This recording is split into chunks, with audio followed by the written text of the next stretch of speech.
Today I fucked up by getting a hand job, not having the money for it and having to call my family to pick me up. Hi Reddit. Too long didn't read. At the bottom, throwaway account is obvious as my friends and some of my family know my main and read. Today I fucked up.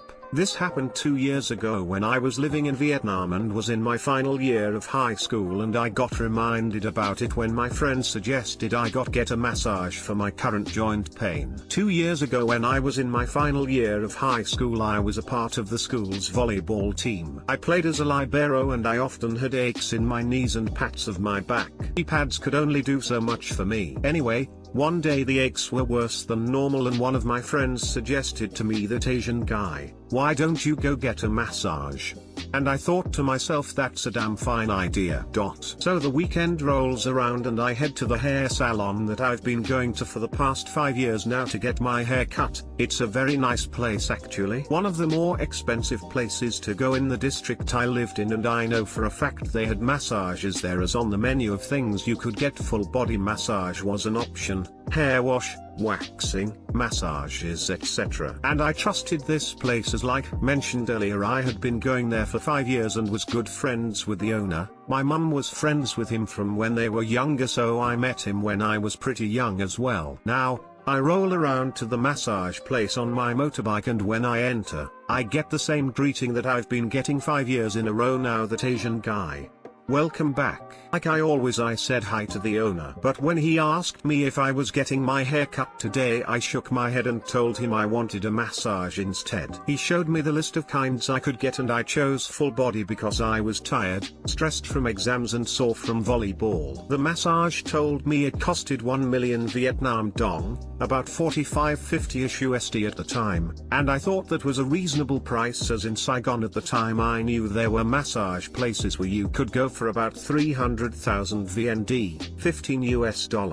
But I trusted the owner and thought that's alright. I had bought just enough money for it. I step into the massage rooms at the back of the salon and it looks very nice and professional. Clean bed, towel, shower attached to the room, nice temperature because of the AC, and a little fridge for water and other drinks. Look around the room that the owner sent me to, wondering what I'm supposed to do when one of the assistants /girls who works there walks in, and damn was she good looking. She was also wearing a short black dress that had quite a low chest cut. This should have been the first red flag. She tells me to go take a shower while she sets everything up. So I close the partition separating the shower from the rest of the room and clean myself off. I put my underwear back on and wrap the towel around my waist. I come out and the lights in the room have darkened and she's there waiting. I proceed to climb on the bed and she puts on some background music. Now the massage itself was actually very nice. She was obviously skilled and I soon found myself asleep on the bed. Next thing I know, she's lightly shaking me awake, telling me to turn over and lie on my back, and I do just that. She then tells me to take off my underwear and cover just my man bits with a towel. Second red flag.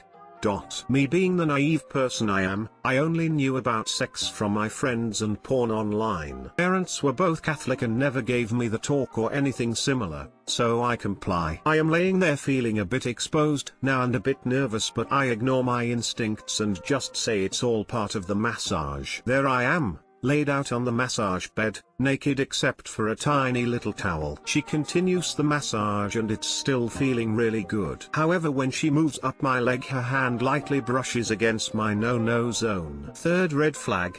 Instead of doing anything to stop it, I convince myself it was just an accident and nothing bad will happen. Needless to say, bad things did in fact happen. I ended up getting a hand job from her that I didn't stop because I was too scared to say no. Pathetic virgin, with no sexual experience and a very good looking girl kinda does that to you. So after my discharge, she goes into the shower room and cleans her hand. I sit up and start to clean myself and put on my clothes when she bars the door as I'm leaving. Now in hindsight I realize I should have expected this, but I was still nervous at the time and this was quite an uncomfortable experience for me. She tells me 1,500,000 and I look at her like, would I tell her I only bought 1 million as that was the price of the massage, and she says massage cost 1 1 million. Service from me cost 1.5 million. I try to tell her that I never agreed for her services and she basically just started jerking me, but she tells me say stop, and I realized she had gotten me into a corner. The problem was I only had the 1 million and she wouldn't let me out. So I had to make a call, and that call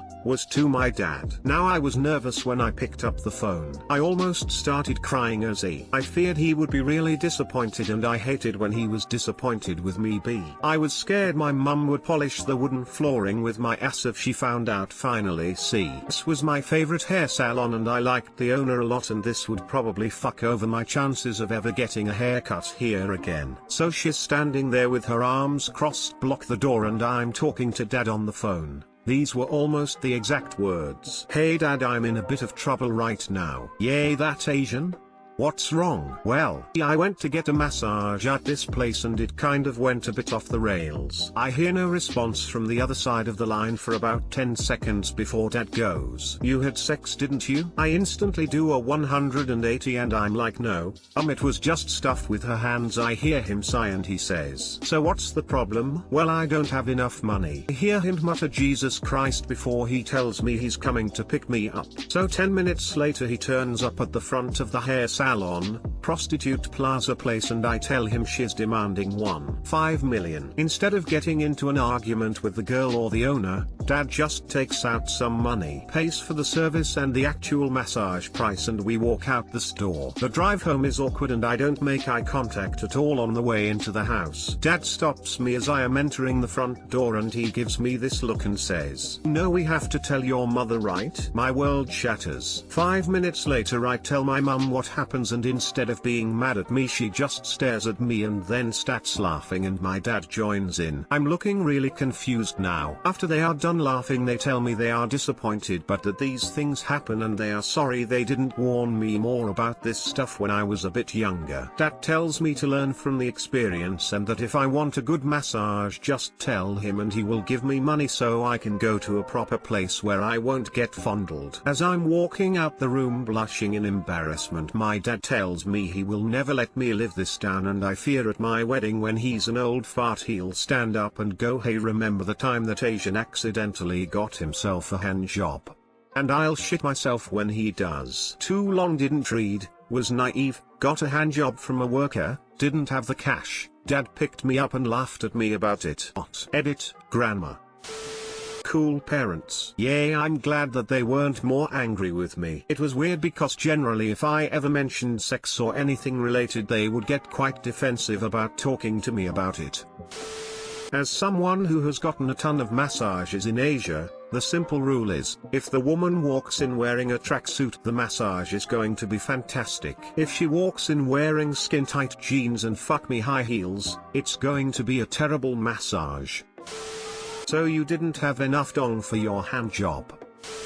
Mum would polish the wooden flooring with my ass. Don't know why, but I found this and it's visual hilarious. Where did her bike go? Bike sat outside until eventually dad went back to collect it.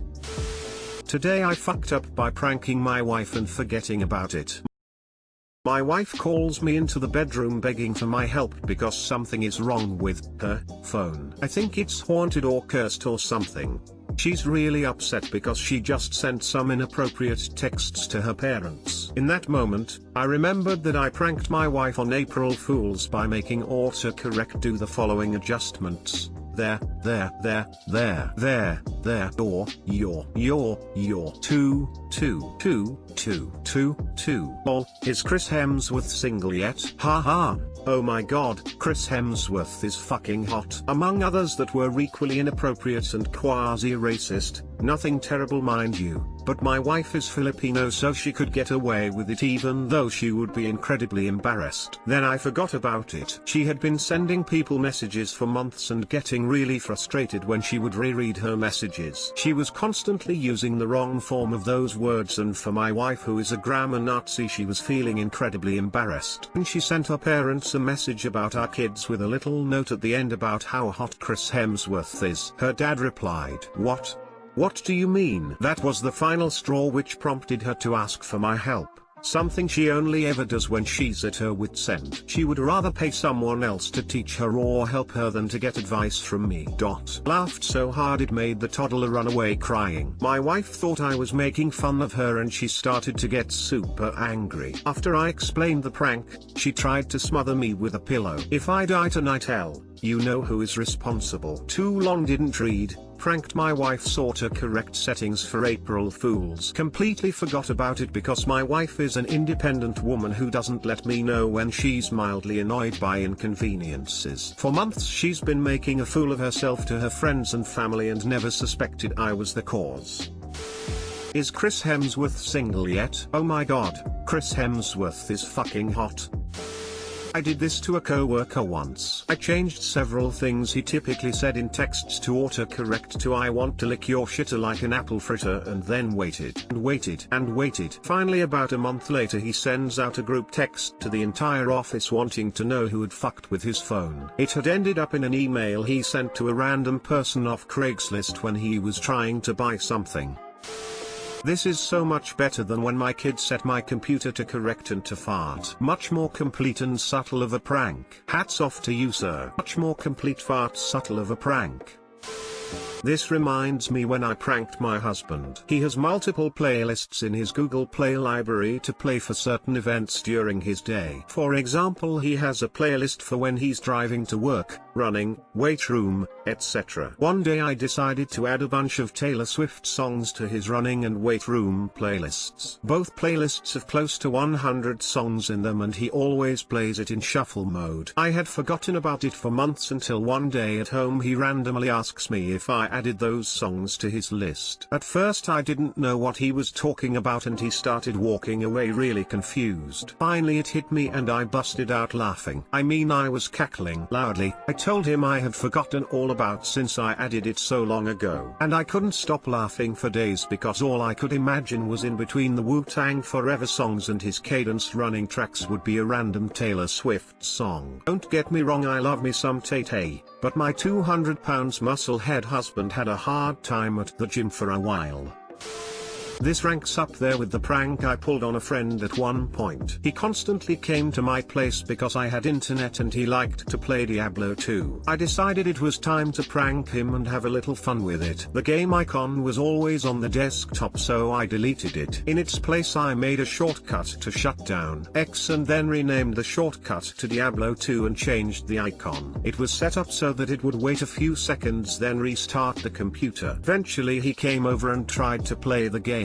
Click the icon and it would reboot, try it again and another reboot. Says he thinks something is wrong, so I come in and click start, then the game and it runs fine. He plays for a while then heads out. Comes back again and same thing, desktop shortcut reboots the computer. He is now getting into panic mode since he figures he messed something up and before long stops coming over. Finally he comes over and has to confess that he thinks he broke my computer. Every time he starts the game it reboots. I can't keep a straight face and finally let him in on the joke. He never picked up using the start menu and constantly uses his little shortcut. Too many people are stuck on the shortcut crutch when it comes to computers. And now you have another prank to pull next April Fool's Day. Is Chris Hemsworth single yet? That is gold right there. Bravo, sir. Today I fucked up by taking lingerie bridal shower too far. So, this today I fucked up took place about a year ago. One of my good friends during college got engaged our senior year and was getting married the month we graduated. She invited me and my roommate to her lingerie bridal shower. We weren't bridesmaids / going on her bachelorette weekend, so we thought we would really make the most of this bridal shower. The bride was very religious, waiting for marriage to seal the deal, especially the groom's side of the family, and we mostly wanted to kind of hype her up before the big day. So my roommate and I go to Victoria's Secret and buy a very suggestive bustier, and then made a visit to our local 30 shop. We got the essentials. I won't go into detail by community guidelines, but we had toys and accessories for days. So the shower day comes and it was the type of setup where you put the presents on a table before walking into where the actual party was. My roommate and I, grinning and giggly, leave our delicately wrapped present and enter the party. Little did we know, this was a shower. Both the mother of the bride, groom's mother and various mothers' friends were sipping on their punch when we walked in. I'm talking about the type of religious where skirts were below the knees and we blessed the food before serving ourselves. We were in way too deep and had to watch the poor bride open our gift in front of everyone and put it on display for everyone to see. Most other friends bought her pajamas or teddies that reached mid-thigh. The worst part about it was that the mom was writing a list for thank you cards and the bride had to dictate each individual toy we got to the mom to write down. Still have that very awkward thank you card on my fridge today. TL, drive. Invited to religious friend's lingerie bridal party and had to watch her open sex toys / accessories in front of future mill and religious friends. Well, nobody reasonable would expect a lingerie party to include awkward extended family. Also, no one would expect a super religious bride to have a lingerie party, unless I'm just thinking crazy here. That just seems really strange to me. My mom went to my wife's bridal shower. Her family was all Mormon. My mom thought it would be a good idea to give her a dog leash and collar. For some reason our parents never seemed to get along. Next time maybe just tell the intended bride that her gift is personal and she should open it up in private. Myself, I would have grabbed that gift and been in my car and halfway home before Grace was finished. Please post a pic of the thank you card. Dear Kelsey, thank you so much for your presence at my party. Your company enlivened my event, and your smile and warmth were a pleasure to everyone. I also would like to thank you for the ball gag, strap-on dildo, 12-inch black monster phallus, nipple clamps, and plug for the rear end. I am reminded of our Lord's sacrifice and Isaiah 44:22, I have blotted out, like a thick cloud, thy transgressions, and, as a cloud, thy sins. Return unto me, for I have redeemed thee. Best regards, Mrs. Charity Smith. This is straight out of him.